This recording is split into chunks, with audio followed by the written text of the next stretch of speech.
Hello नमस्कार। स्वागत है आप सभी का आशीष क्लासेस पर। बात करेंगे आज के द हिंदू एडिटोरियल की। ये तो अपने कोर्सेज के बारे में इंफॉर्मेशन है, तो ये सारे कोर्सेज आप एक्सेस कर सकते हैं अपने एप्लीकेशन आशीष क्लासेस से। लिंक आपको डिस्क्रिप्शन में दिया हुआ है। आरएएस का बैच उपलब्ध है, एसएससी सीडीएस के बच्चों के लिए बैच उपलब्ध है, ट्रांसलेशन का बैच उपलब्ध है। ठीक है, कुछ ई बुक्स भी हैं और भी बहुत सारी चीजें हैं। आप विजिट करेंगे तो आप खुद समझ जाएंगे। अब चलिए स्टार्ट करते हैं आज का सेशन, जिसमें सबसे पहले एक नई चीज मैं यहाँ पे ऐड ऑन कर रहा हूँ। क्योंकि आजकल आपके क्वेश्चंस एसएससी में पूछे जाने लगे हैं पार्ट्स ऑफ स्पीच से भी, तो हम पार्ट्स ऑफ स्पीच की प्रैक्टिस यहाँ से करना स्टार्ट कर रहे हैं।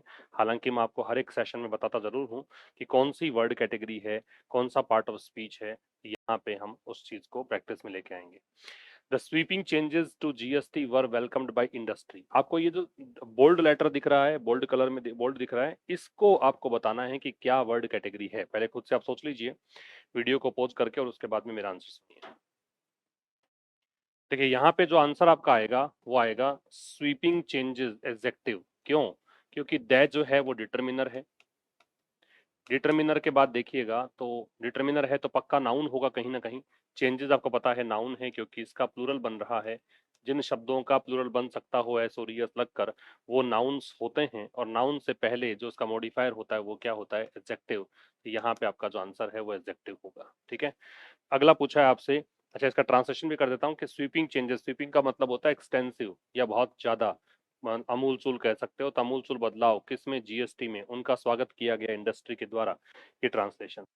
नंबर 2 कह रहा है द जीएसटी रिजीम। रेजिम जो होता है वो वैसे सिस्टम को, गवर्नमेंट को इसको बोलते हैं, तंत्र को, शासन को बोलते हैं। तो यहाँ पे रिजीम का ही मतलब बताना है, तो दे रखा है। दे है तो पक्का ही नाउन होगा। चूंकि ये अंडरवेंट जो है ना, ये तो क्रिया है। आपको दिख ही रहा है कि सेकंड फॉर्म दे रखी है अंडर गो की सेकंड फॉर्म वेंट, तो ये तो वर्ब है। अब वर्ब किसको देख के लगेगी? सब्जेक्ट को देखकर, तो ये पूरा ही सब्जेक्ट है। और सब्जेक्ट जो होता है वो नाउन प्रोनाउन होता है।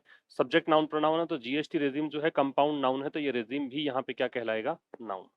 ठीक है, तीसरा देखिए।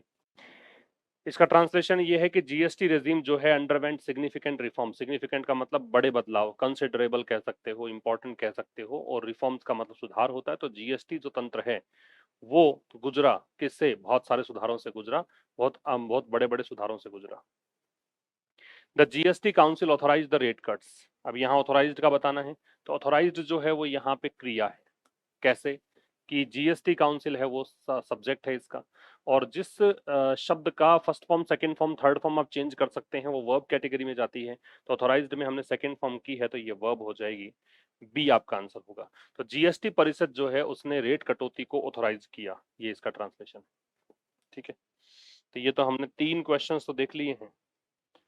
और अगर आप ये एक्सरसाइज मेरे साथ साथ कंटिन्यू करेंगे, और वैसे अगर आप न्यूज़पेपर डेली पढ़ रहे हैं, जो कि 114 114 नंबर का सेशन आज है, तो अगर आप इतने दिनों से रेगुलर देख रहे हो या पिछले कई वर्षों से आप जुड़े हुए चैनल पर, तो आपको ये वाली चीज कोई ऐसे बड़ी लगेगी नहीं, बच्चों का सा खेल लगेगा। नंबर 4 देखिए। नंबर 4 कह रहा है the reforms created optimism in the market. Optimism का बताना है, सोचो। देखो यहाँ पे आईएसएम दे रखा है। जिन वर्ड्स के एंड में सफिक्स के रूप में आईएसएम होता है, जैसे कम्युनलिज्म, नेशनलिज्म, है ना, वैसे ही यहाँ दे रखा है ऑप्टिमिज्म। एक होता है पेसिमिज्म, आशावाद को बोलते हैं। आईएसएम एंडिंग वर्ड जनरली क्या होते हैं? नाउन। और वैसे ये क्रिएट का ऑब्जेक्ट भी है, और ऑब्जेक्ट भी नाउन प्रोनाउन होता है, तो इस हिसाब से इसको नाउन कहेंगे। रिफॉर्म्स का मतलब सुधार, तो सुधारों ने क्या किया? क्रिएट किया ऑप्टिमिज्म इन द मार्केट, मतलब मार्केट में एक नई प्रकार का होप या कॉन्फिडेंस यहाँ पे क्रिएट किया, ये मतलब है। और नंबर 5 कह रहा है overall the reforms were well timed. बड़ा ध्यान से देखिएगा क्या तरीका बता रहा हूँ। यहां से सेंटेंस स्टार्ट है। ये सेंटेंस है the reforms were well timed, है ना। ये सब्जेक्ट हो गया आपका। ये वर जो है वो आपकी वर वेल टाइम्ड दे रखा है। वैसे तो ये वर लिंकिंग वर्ब होगा, और वेल टाइम्ड यहाँ पे एडजेक्टिव का काम करेगा। ठीक है, तो यहाँ पूरे सेंटेंस से पहले कोई वर्ड दे रखा है, और सेंटेंस को ओपन करने का अधिकार, सेंटेंस को ओपन कर सके ऐसा शब्द जो होता है वो एडवर्ब होता है। वैसे ओवरऑल एडजेक्टिव भी होता है, लेकिन चूंकि ये पूरे सेंटेंस को मॉडिफाई कर रहा है, इसलिए इसको कहेंगे क्या? एडवर्ब। तो बी आपका आंसर आएगा। बताना कमेंट बॉक्स में कि कितने आपके सही होते हैं 5 क्वेश्चंस में से। अब चलिए एडिटोरियल हम स्टार्ट करते हैं। इस एडिटोरियल का टोन जो है वो ऑप्टिमिस्टिक एंड एनकरेजिंग है। लेखक यहाँ पे प्रोत्साहित कर रहा है। एनकरेजिंग मतलब टोन है, मतलब ये पैसेज जो लिखा है इसने, तो इसमें आप देखेंगे कि बहुत ही आशावादी नजरिया देखने को मिलेगा आपको। तो किस बारे में है, तो ये एडिटोरियल प्रशंसा करता है जीएसटी रेट की कटौतियों को जो अप्रूव किया गया है जीएसटी काउंसिल के द्वारा, ठीक है। और ये कहा है कि ये बहुत ही समय पर लिया गया कदम है, किस लिए, कंजम्पशन को बढ़ाने के लिए। जब एक्सपोर्ट्स और प्राइवेट इन्वेस्टमेंट, जब निर्यात और निजी निवेश जो है ना, मतलब एक प्राइवेट सेक्टर में जो निवेश है वो वीक है, उस समय ये करना बहुत ही अच्छी बात है। It notes that most goods will get cheaper. अब इसमें क्या है कि भाई अधिकांश वस्तुएं जो है सस्ती हो जाएंगी, है ना। स्टेट सपोर्टेड द डिसीजन, राज्यों ने भी इस डिसीजन को सपोर्ट किया है। और the move should revive economic momentum, और ये जो कदम है ये अब शुड है, वो एक स्ट्रॉन्ग पॉसिबिलिटी के लिए भी आ सकता है, सजेशन और एडवाइस के लिए आता है वो तो आपको पता ही है। ये स्ट्रॉन्ग पॉसिबिलिटी के लिए भी आ सकता है, प्रबल संभावना के लिए आ सकता है। तो वही प्रबल संभावना ये बता रहा है कि ये जो कदम है वो इकोनॉमिक मोमेंटम को रिवाइव करेगा, पुनः सक्रिय करेगा, है ना, आर्थिक गति जो है उसको बढ़ाएगा। तो ये एडिटोरियल के बारे में थोड़ी सी जानकारी, एक ओवरव्यू हमने लिया। अब विस्तार से हम पढ़ना स्टार्ट करेंगे। कट्स इन टाइम, कट्स का मतलब कटौती, कटौतियां, इन टाइम मतलब समय पर की गई कटौतियां, ठीक है। तो ये जो जीएसटी रेट्स में कटौती की गई है बिल्कुल समय पर आई है, ये लेखक कह रहा है। On the new GST system, किसको लेकर लिखा गया है, नया जीएसटी सिस्टम उसको लेकर लिखा गया है, फाइनेंशियल आर्टिकल है। इस प्रकार के एडिटोरियल का जो टोन मतलब एक टर्मिनोलॉजी है थोड़ी सी डिफरेंट प्रकार की होती है, लेकिन पिछले सेशन तक आपने मेरे साथ देखे हैं तो ये इतने मुश्किल आपको लगेंगे नहीं, बड़े आसान लगेंगे। तो जो नए बच्चे हैं वो समझिए, जो रेड कलर में आपको दे रखा है वो सब्जेक्ट है, ठीक है। इसकी वर्ब क्या है वो हम डिस्कस करेंगे। तो एक बात और भी है, सब्जेक्ट वर्ब नाम से, सब्जेक्ट वर्ब अग्रीमेंट नाम से एक टॉपिक होता है आपके ग्रामर में। जो बच्चा ये सेशन रेगुलर देखता है उसको उस टॉपिक को अलग से पढ़ने की कतई आवश्यकता नहीं है, बिल्कुल आराम से आप किसी भी सेंटेंस का सब्जेक्ट निकाल पाओगे और फिर उसकी वर्ब उसके अनुरूप लगा पाओगे। तो वो टॉपिक आपका क्लियर हो जाता है, पूरा का पूरा टॉपिक कवर हो जाएगा एडिटोरियल पढ़ने मात्र से। वोकैबलरी आपके एनरिच होती ही है, क्योंकि हर दिन कुछ ना कुछ नया आप सीखते हैं। 20 25 30 वर्ड्स का तो कहना ही क्या, उसके सिनोनिम्स हम डिस्कस करते हैं, उसका प्रोनाउंसिएशन डिस्कस करते हैं, उसका वर्ड कैटेगरी क्या है, उसके वाक्य में यूज कैसे कर सकते हैं, ये सब चीजें आपको पीडीएफ में मिलती है। तो वहां पे आप ये भी प्राप्त कर लेना। और ये पीडीएफ जो मिलेगी आपको, एक तो दो पीडीएफ मिलेगी, एक तो जो मैं पढ़ा रहा हूँ ये वाली पीडीएफ, स्क्रीन पीडीएफ, ठीक है। और एक आपको वोकैब के अलग से पीडीएफ मिलती है, दोनों ही मिलेंगी आपको टेलीग्राम चैनल आशीष क्लासेस पे, उसका लिंक भी डिस्क्रिप्शन में है। तो कह रहा था GST rate cuts will boost consumption, जो जीएसटी रेट कट्स है ये क्या करेगा, ये सब्जेक्ट है, ये करेगा कंजम्पशन को बूस्ट करेगा, ये वर्ब है। विल बूस्ट जो है ना ये वर्ब है, और किसको बूस्ट करेगा, कंजम्पशन को, ये ऑब्जेक्ट है। और ये डायरेक्ट ऑब्जेक्ट है, व्हाट का आंसर है। जब भी आप किसी क्रिया से व्हाट और होम से प्रश्न पूछते हैं तो आपको निकल के जो वर्ड निकल कर आएगा वो कहलाता है ऑब्जेक्ट। क्या बोल रहा हूँ ध्यान से सुनिएगा। किसी भी मैन वर्ब से आपने दो क्वेश्चंस पुट किए, एक क्वेश्चन आपने पूछा व्हाट से और दूसरा क्वेश्चन आपने पूछा होम से, तो जो भी आंसर निकल के आता है वो क्या कहलाता है, ऑब्जेक्ट कहलाता है, एक बात। और व्हाट का जो आंसर होता है वो डायरेक्ट ऑब्जेक्ट होता है, ठीक है। और होम का जो आंसर होता है वो इनडायरेक्ट ऑब्जेक्ट होता है, ये बात आपको ध्यान रखनी है। तो यहाँ पे आपने पूछा बूस्ट, बूस्ट से क्या बूस्ट करने की बात है, तो कंजम्पशन बूस्ट करने की बात है, ठीक है। इसलिए ये डायरेक्ट ऑब्जेक्ट कहलाएगा। तो जीएसटी रेट में जो कटौतियां हैं वो बूस्ट करेगी, वो बढ़ाएगी। बूस्ट का मतलब क्या है, बढ़ाना, इंक्रीज करना, इनहांस करना और प्रमोट करना। तो कुल मिला के इसका मतलब क्या होगा, बढ़ाना। एक कंजम्पशन है, कंजम्पशन का मतलब उपभोग है, उपयोग है। एक स्वीपिंग है, स्वीपिंग का मतलब है व्यापक, एक्सटेंसिव कह सकते हो, फार रीचिंग कह सकते हो। शॉर्ट इन द आर्म, ये एक फ्रेज है, इसका मतलब है प्रोत्साहन, शॉर्ट इन द आर्म, प्रोत्साहन। और पोटेंशियली का मतलब है संभवतया, ठीक है। ये कुछ वर्ड्स है, इसके मैंने हिंदी मीनिंग बता दी है, तो आप साथ साथ में ये वर्ड्स भी देखते चलें। तो जीएसटी रेट कटौतियां, ये सब्जेक्ट। वर्ब इसकी हमने बताया विल बूस्ट, जो फ्यूचर इंडेफिनिट का बता रहा है। Will helping verb, boost man verb. तो ये बढ़ाएगी, क्या बढ़ाएगी, उपभोग। एट ए टाइम, ऐसे समय पर जब, व्हेन है वो जनरली व्हेन से स्टार्ट होने वाला जो क्लोज होता है ना वो एडवर्ब क्लोज कहलाता है, क्योंकि टाइम बताता है। उस समय जब एक्सपोर्ट्स फेस चैलेंजेस, जब निर्यात जो है, अब ये व्हेन से लेकर चैलेंजेस तक का जो क्लोज है ना वो एडवर्ब क्लोज कहलाएगा।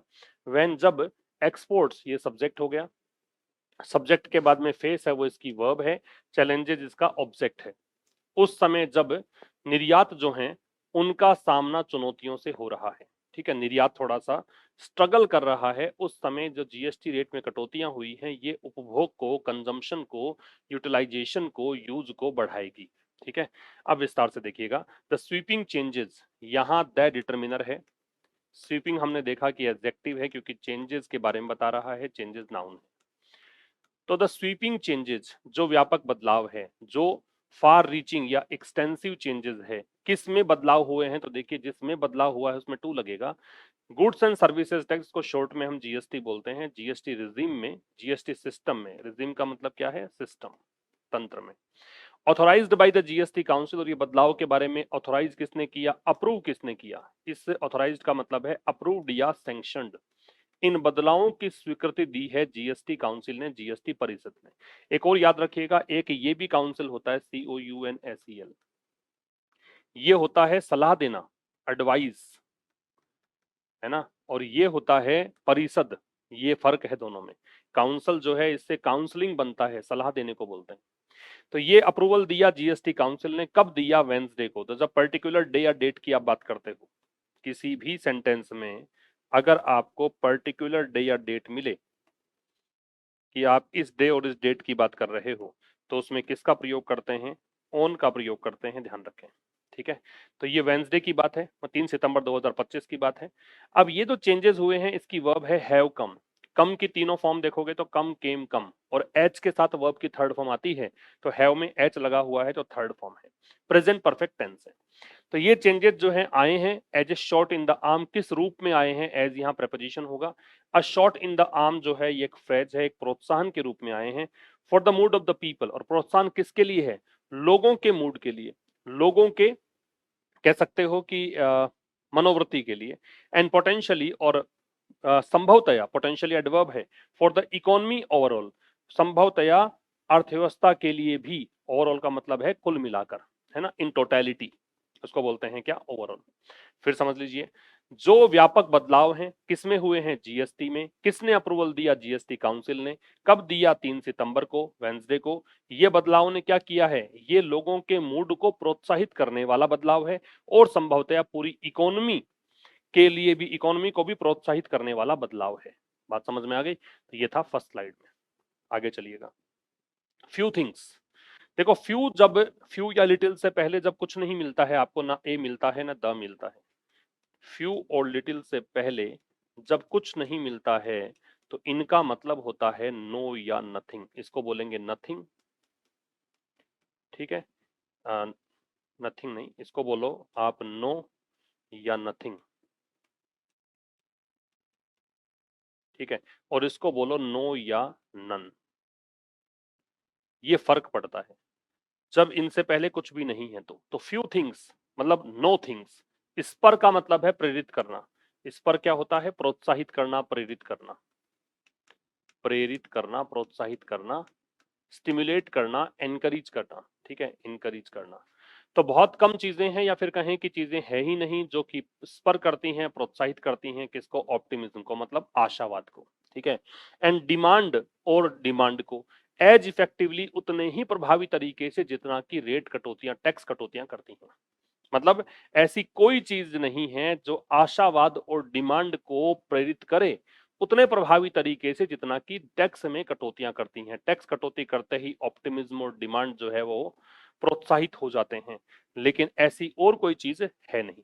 ठीक है, अब यहाँ पे फ्यू थिंग्स जो है ना, इसमें ये डिटर्मिनर है।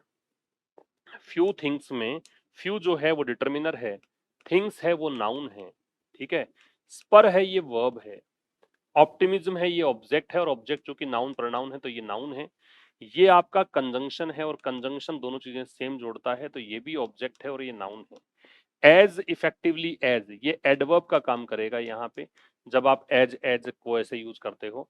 इफेक्टिवली एडवर्ब है, ये भी एडवर्ब है, और टैक्स कट्स जो है ये दोनों ही कंपाउंड नाउन है।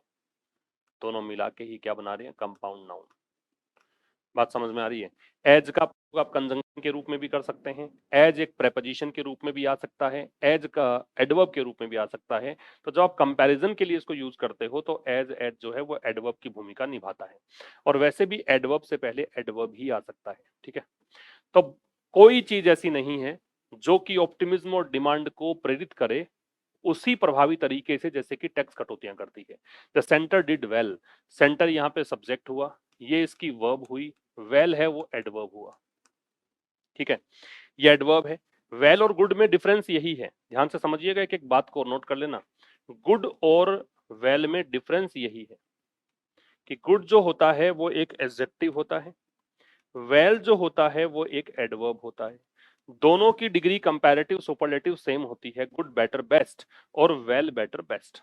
ठीक है, द सेंटर डिड वेल, केंद्र ने बिल्कुल ठीक किया, to push the GST council, push का मतलब धकेलना है, प्रेरित करना है, स्पर करना है, स्टिम्युलेट कर, कि जीएसटी काउंसिल को इसने प्रेरित किया या प्रोत्साहित किया, किस तरफ किया, टुवर्ड्स प्रेपोजिशन है। दीज रिफॉर्म्स में ये डेमोन्स्ट्रेटिव एडजेक्टिव है और ये नाउन है। This that these those demonstrative adjective होते हैं, दीज दोज प्लूरल के लिए आते हैं, दिस दैट सिंगुलर के लिए आते हैं। अगर आगे नाउन है तो इन्हें एडजेक्टिव कह दीजिए और नाउन नहीं है तो इन्हें प्रोनाउन कह दीजिए। तो केंद्र ने बिल्कुल ठीक किया कि इसने जीएसटी काउंसिल को पुश किया किस तरफ, इन सुधारों की तरफ। रिफॉर्म्स क्या होते हैं, इंप्रूवमेंट्स होते हैं, सुधार होते हैं। लिख रखा है देखो इधर, देखो यहाँ पे लिख रखा है। ऑप्टिमिज्म का मतलब लिख रखा है आशावाद, सॉरी, ये लिख रखा है आशावाद। आप इसको होपफुलनेस या पॉजिटिविटी कहते हैं। ये है सुधार, इंप्रूवमेंट या अमेंडमेंट कहते हैं। राइज टू द ओकेजन का मतलब है मतलब सामान्य की तुलना में सामान्य तुलना में अच्छा काम करना, सामान्य की तुलना में बेहतर काम करना।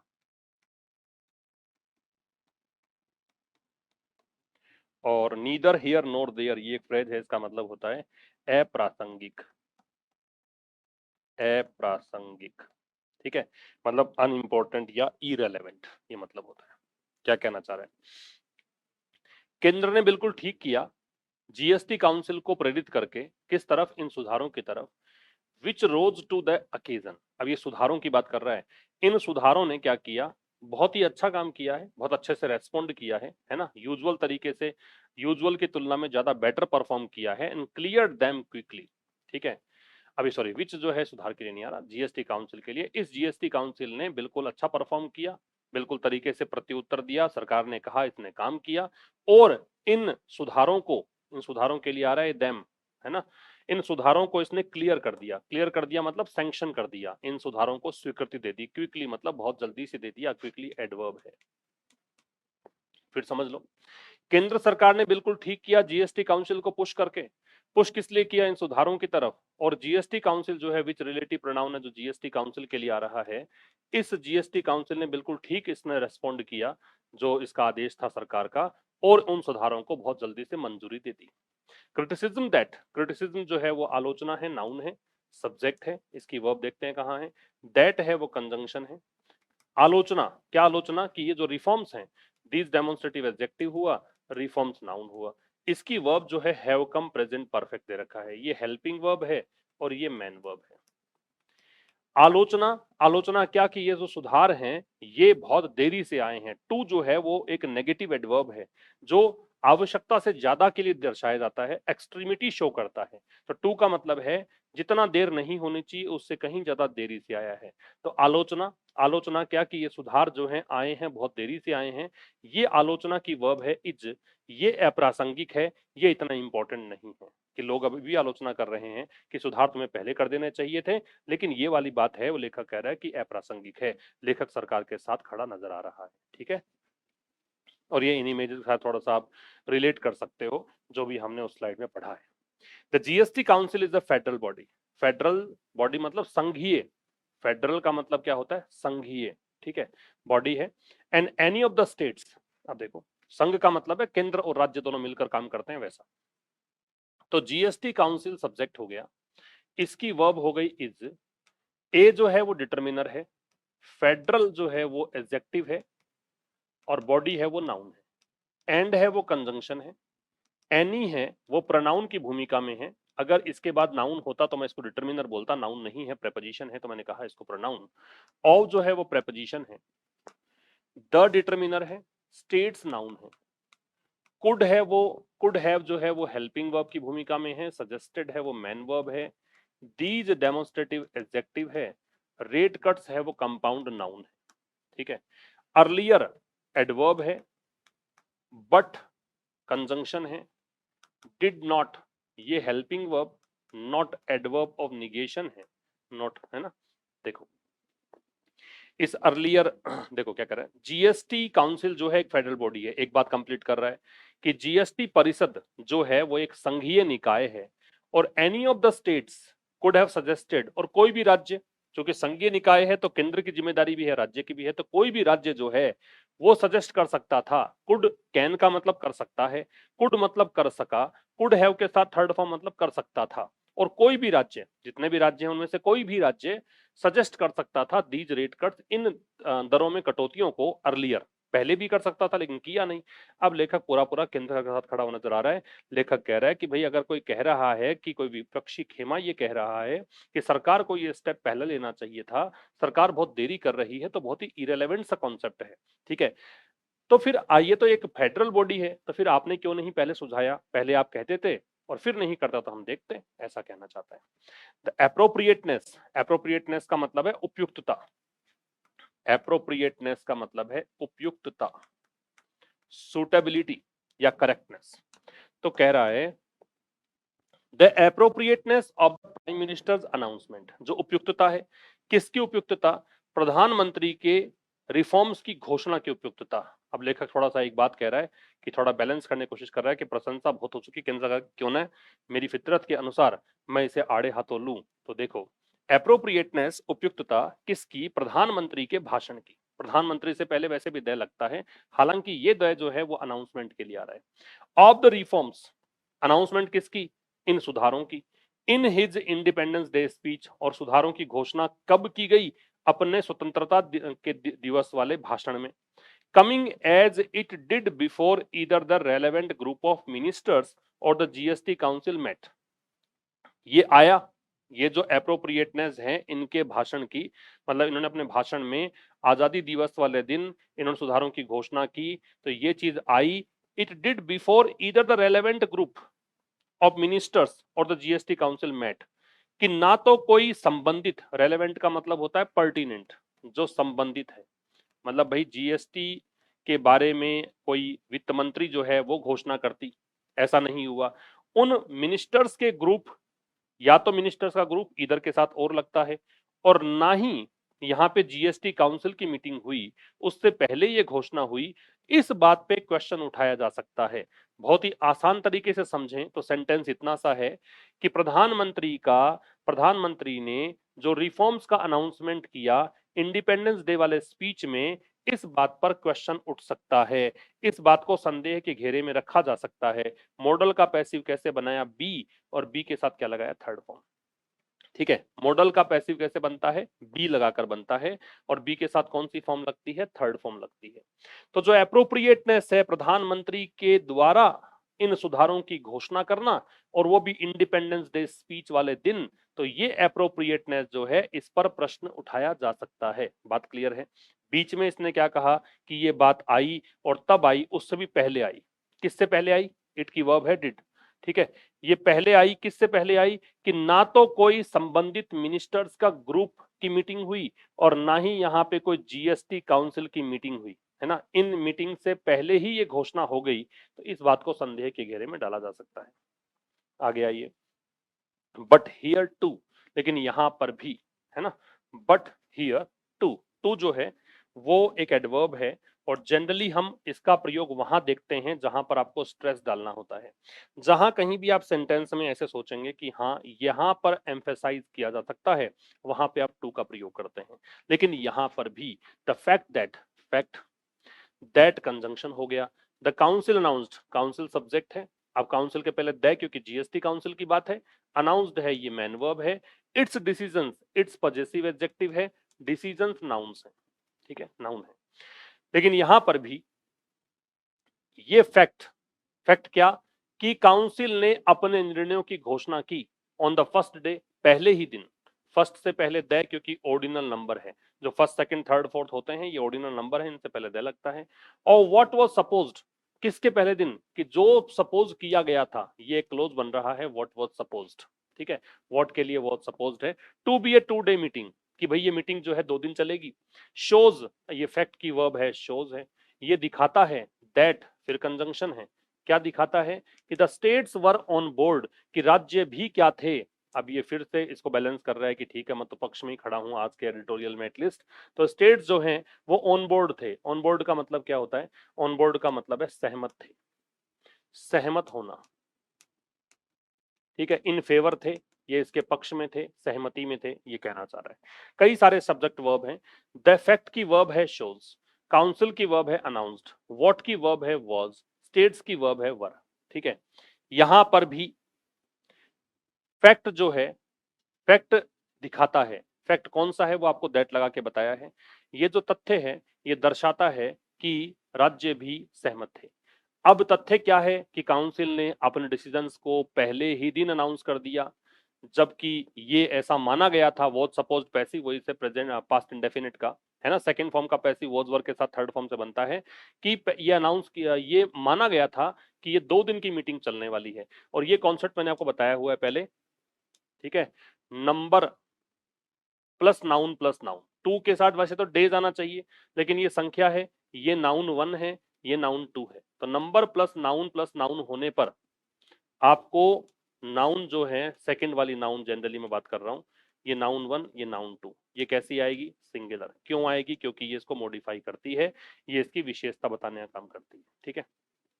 द मिनट्स, देखो इसके दो उच्चारण होते हैं, एक माइन्यूट्स। माइन्यूट्स का मतलब तो होता है सूक्ष्म, डिटेल्स कह सकते हो, ठीक है।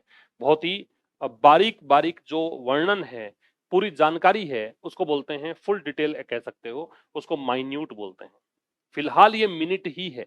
मिनट एक आवर और उसका छोटा जो मात्रक होता है समय के लिए, उसको बोलते हैं मिनट। और ये भी मिनट है, इसका मतलब यहाँ पे है क्या? ऑफिशियल रिकॉर्ड या डॉक्यूमेंटेशन, ठीक है। मतलब ऑफिशियल रिकॉर्ड, अब इसको हिंदी में तो क्या ही लिखूं मैं, डॉक्यूमेंटेशन, दस्तावेज कह सकते हो, है ना। मतलब ऑफिशियली आपने मीटिंग में क्या बोला उसका रिकॉर्ड, ठीक है। तो कह रहा है जो मिनट्स है 56th मीटिंग की, जो ये जीएसटी की, ये करंट अफेयर्स के हिसाब से इंपॉर्टेंट है कि कौन सी मीटिंग में ये डिसीजन लिया गया था रेट कटौती में, कि 2 ही रेट रख दी गई है इस बार। तो ये 56th मीटिंग थी जीएसटी काउंसिल की। इन मीटिंग्स का जो ऑफिशियल रिकॉर्ड है, ठीक है, या डॉक्यूमेंटेशन है, वो मिनट्स जो है वो रिवील करेंगी, वो दर्शाएंगी। रिवील क्या है? दर्शाना। डिस्क्लोज करेंगी, एक्सपोज करेंगी, शो करेंगी। दर्शाना, दिखाना। क्या दिखाएंगी? ईच मेंबर स्टेटेड पोजीशन, कि हर मेंबर की, जो भी इस मीटिंग में शामिल था, उस हर मेंबर का स्टेटेड पोजीशन क्या है, मतलब उसका दृष्टिकोण क्या है, उसका स्टांस क्या था, ठीक है, उसका ओपिनियन क्या था। स्टेटेड का मतलब तो हो गया अभिव्यक्त, ये जो कि एडजेक्टिव का काम करेगा। और पोजीशन जो है ये है नाउन, ये तो एडजेक्टिव है, पास्ट पार्टिसिपल, ये नाउन है। पोजीशन कैसी? स्टेटेड पोजीशन, ठीक है। पोजीशन कैसी? अभिव्यक्त स्थिति, ये कहना चाहता है, ठीक है। आगे कह रहा है the rate changes span nearly every sector. Span का मतलब है फैलना, कवर करना, ठीक है। मतलब इसको क्या कह सकते हो, शामिल करना मान लो, ज्यादा ठीक रहेगा, शामिल करना लिख लो, कवर करना भी हो सकता है। ओवरवेलमिंगली का मतलब है अधिकांशतया, मुख्यतया। आप इसको मोस्टली भी कह सकते हो, लार्जली भी कह सकते हो, प्रेडोमिनेंटली भी कह सकते हो। हाई एंड का मतलब है महंगा, ठीक है, लग्जरी, टॉप टियर मतलब। और अपेरल का मतलब है कपड़े। और टेम्पटिंग का मतलब है प्रलोभित करने वाला या आकर्षक।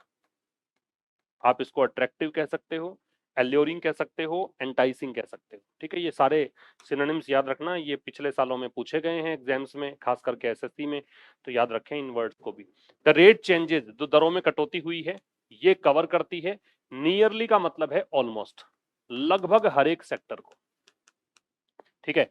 जो रेट बदलाव हैं, दरों में बदलाव हैं, ये कवर करते हैं। प्रेजेंट सिंपल है भाई, वर्ब की फर्स्ट फॉर्म दे रखी है। फर्स्ट फॉर्म इसलिए है कि सब्जेक्ट कैसा है? प्लूरल सब्जेक्ट है। चेंजेस दे रखा है। प्लूरल सब्जेक्ट के साथ वर्ब कैसी आती है? प्लूरल। और फर्स्ट फॉर्म को ही प्लूरल मानते हैं, एस और ईएस जोड़ते तो सिंगुलर मानते हैं इसको। तो दरों में जो बदलाव है वो लगभग हर एक सेक्टर में आया है, ठीक है।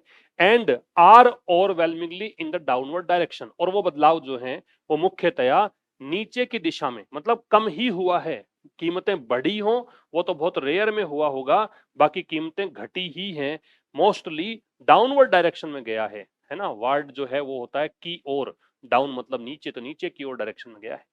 वेरी फ्यू आइटम्स, बहुत ही कम आइटम है, जैसे कि हाई एंड मोटरसाइकिल्स, जो काफी लग्जरी प्रीमियम महंगी मोटरसाइकिल्स हैं, एंड हायर प्राइस्ड अपैरल, और जो ऊंची कीमत वाले कपड़े हैं, are set to become more expensive, ये होने वाले हैं, सेट टू मतलब सर्टेनली ऐसा होगा, ये बनेंगे ज्यादा महंगे। ठीक है, ये दिखा रखे हैं आपको फोटो। तो ये कह रहा है कि बहुत ही कम आइटम जैसे कि हाई एंड मोटरसाइकिल्स, सच है, जब एग्जाम्पल देने के लिए यूज करते हैं, तो बहुत ही कम आइटम जैसे कि प्रीमियम या लग्जरी मोटरसाइकिल्स, और काफी महंगे जो कपड़े हैं वो महंगे होंगे। Tempting as it was to pack the 40% bracket with more items. अब ये प्रलोभित करने वाली बात थी, आकर्षक तो थी यद्यपि, कि इट वॉज टू पैक, कि ये जो था, वॉज टू, वर टू मतलब ऐसा करना था, ऐसा होना था, 40% ब्रैकेट विद मोर आइटम्स, जो 40% वाला ब्रैकेट है ना, 40% वाला जो ब्रैकेट है, एक स्लैब है, कुछ भी मतलब मान लीजिए एक क्लास है, उसमें और आइटम्स डाले जाने थे। ठीक है, the GST council did well to keep it narrow, लेकिन जीएसटी काउंसिल ने बिल्कुल ठीक किया कि इसको सीमित ही रखा, नैरो रखा। नैरो यहाँ पे एडजेक्टिव का काम करेगा, लिमिटेड रखा, ठीक है, रेस्ट्रिक्टेड रखा, इसको सीमित रखा। फिर समझिए, टेम्पटिंग, ये प्रलोभित करने वाली बात थी, है ना, यद्यपि ये प्रलोभित करने वाली बात थी, आकर्षक बात थी कि भाई जीएसटी काउंसिल को जो है वो 40% वाले ब्रैकेट में और आइटम्स भी डालने थे, लेकिन जीएसटी काउंसिल ने ठीक ही किया, जीएसटी काउंसिल की वर्ब डिड है, वेल एडवर्ब है, ठीक ही किया कि इसको सीमित रखा। ओवरऑल, कुल मिलाकर ये एडवर्ब हो गया ओवरऑल, क्योंकि पूरे सेंटेंस की विशेषता बताएगा। दीज रेट कट्स, ये जो रेट में कटौतियां हैं, कपल्ड विद मतलब इनके साथ साथ, इनका मतलब है, कपल्ड विद का मतलब है साथ साथ, कंबाइंड विद कह सकते हो, अलोंग विद कह सकते हो, टुगेदर विद कह सकते हो। ठीक है, ओवरऑल कुल मिलाकर, दीज रेट कट्स, ये जो दरों में कटौतियां हैं, coupled with the income tax rate cuts announced in budget 2025, कुल मिलाकर ये जो रेट कटौतियां हैं, और इन रेट कटौतियों में साथ साथ में क्या शामिल था, बजट 2025 में जो अनाउंसमेंट हुआ था टैक्स की दरों में कटौतियों का, है ना, ये कटौती हो रही है। ठीक है, ये शुड सर्व, शुड है वो स्ट्रॉन्ग पॉसिबिलिटी बता रहा है यहां पे, वो निश्चित रूप से, सर्व एज मतलब है एक्ट एज, स्ट्रॉन्ग पॉसिबिलिटी बता रहा है, सर्व एज का मतलब है फंक्शन एज, एक्ट एज, तो ये काम करेगा, किस रूप में काम करेगा, ये काम करेगा अ मच नीडेड बूस्ट, कि जो बहुत ज्यादा जरूरी था, बूस्ट मतलब प्रोत्साहन या इंक्रीमेंट कह सकते हो। ठीक है, टू कंजम्पशन, किसमें, उपभोग में, एट ए टाइम, ऐसे टाइम पर, व्हेन अदर इंजन, जब दूसरे इंजन जो हैं ग्रोथ के, जैसे कि एक्सपोर्ट्स और प्राइवेट इन्वेस्टमेंट, वो स्पटर कर रहे हैं, स्पटर का मतलब है लड़खड़ा रहे हैं, लड़खड़ाना। ठीक है, फॉल्टरिंग, लूजिंग मोमेंटम और स्ट्रगलिंग। तो कुल मिलाकर ये जो दरों में कटौतियां हैं, जिनके साथ में बजट 2025 में घोषणा जिनकी की गई थी टैक्स की दरों में कटौतियों की, वो भी शामिल हैं।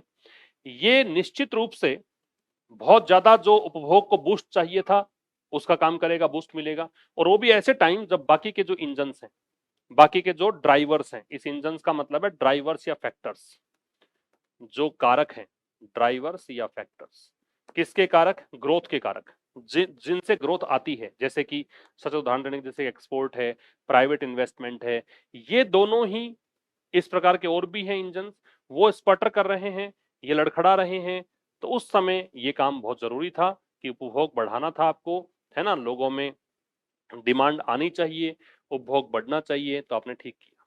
तो ये था आज के इस एडिटोरियल सेशन में। मुलाकात होगी अब कल ठीक शाम 5 बजे एक नए सेशन के साथ। तब तक के लिए नमस्कार, थैंक यू वेरी मच।